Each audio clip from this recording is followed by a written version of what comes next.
In the early episodes of the original Ben 10, there were not a lot of alien antagonists in the show, as Ben mostly fought human supervillains such as Dr. Animo and Hex, along with other supernatural phenomenon like the Kraken or Clancy with his bug army.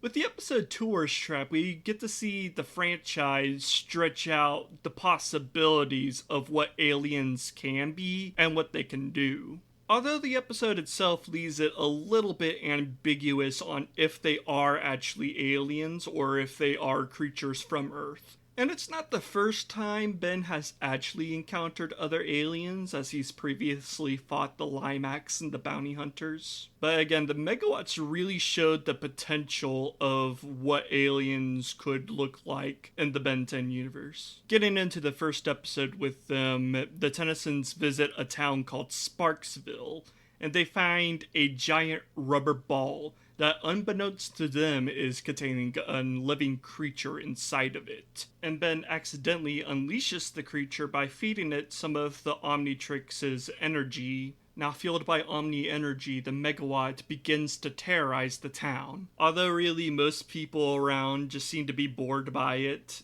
They've seen this before. The mayor of the town, Earl, gives the Tennysons some theories as to the origin of the Megawatt. He says that it's either a ball of lightning that's come to life or static cling run amok. Gwen here suggests that it's probably an alien, but the mayor brushes it off as kooky talk. Although the Megawatt's reappearances in later episodes confirm that it is indeed an alien life form. The Megawatts show off a lot of different powers, including conducting electricity, multiplying, taking over machinery, and this one sonic scream thing that could be a burp according to the novelization of the episode, but it's not that clear in the episode itself. I don't know. You tell me what you think this sonic attack is.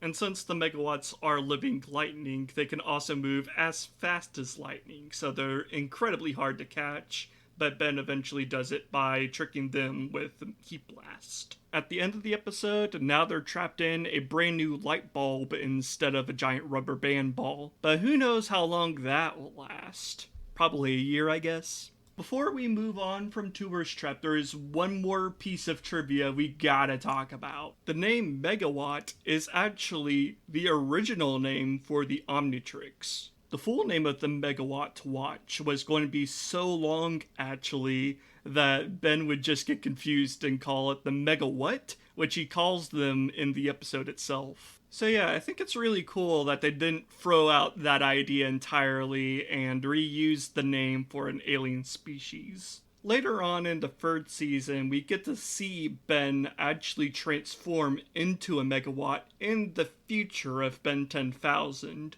Now, in the pop-up trivia version of the Ben 10,000 episode, it's actually stated that the transformation is called Buzzshock, and he is a Megawatt from the Nosideen Quasar. Somehow then, this pop-up fact evolved then into Buzzshock being a Nosedeenian instead of a Megawatt within Ben 10 Omniverse, that they are called Nosedeenians. Later in the episode Ken 10, we get to see Ben's son Kenny turn into Buzzshock, and here Buzzshock actually speaks with Kenny's voice. I like to think because of that, Buzzshock is in a similar situation to Upgrade, which is where Ben can't fully merge with the Megamorph DNA, which is why Upgrade sounds like Ben. After Ken 10, it then became a very long time before we saw Megawatts again in animation. We do at least get to see Buzzshock appear alongside all of the other original series aliens in the Ultimate Alien theme song. There is also an Ultimate Alien comic book where Ben turns into Buzzshock. I previously talked about this comic book in my Enoch video, link in the description below. Now, the Ben 10 Omniverse episode, A Jolt to the Past, is the proper return of Megawatts to the franchise. The episode actually begins with a flashback of Ben fighting the Megawatts when he's 11 years old. So I guess they did bust out of that light bulb. Who knows? The episode doesn't actually specify where the Megawatts came from.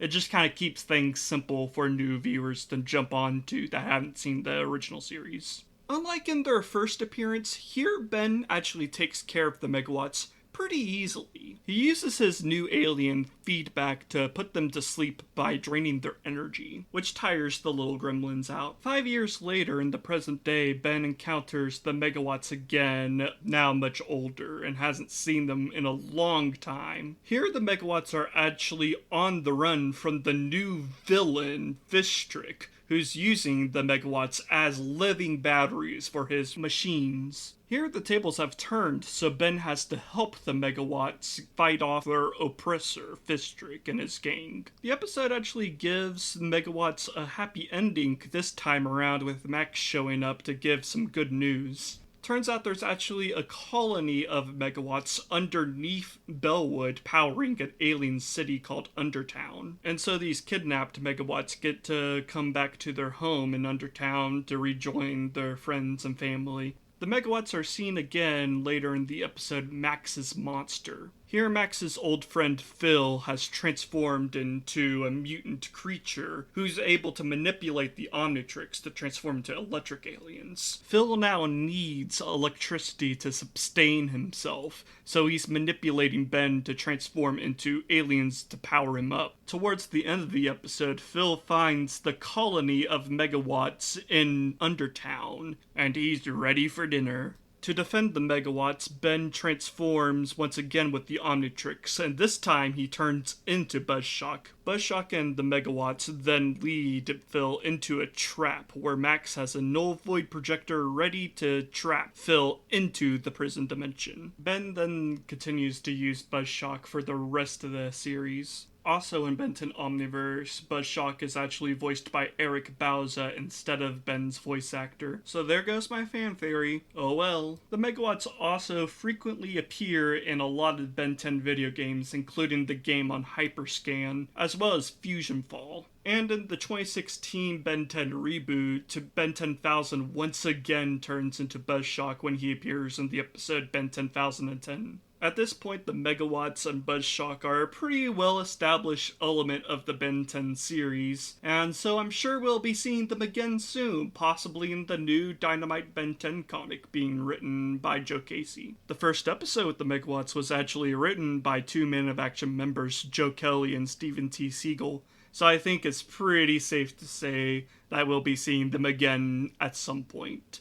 Over the years, Buzzshock has really become a fan-favorite alien, despite not appearing in that many episodes. And so I think almost everyone will be super excited to see Buzzshock again if he appeared in the Ben 10 comic series. That's all I have to say in this video. I got a bunch of other Ben 10 videos on the channel if you want to check another one out. Alright, bye.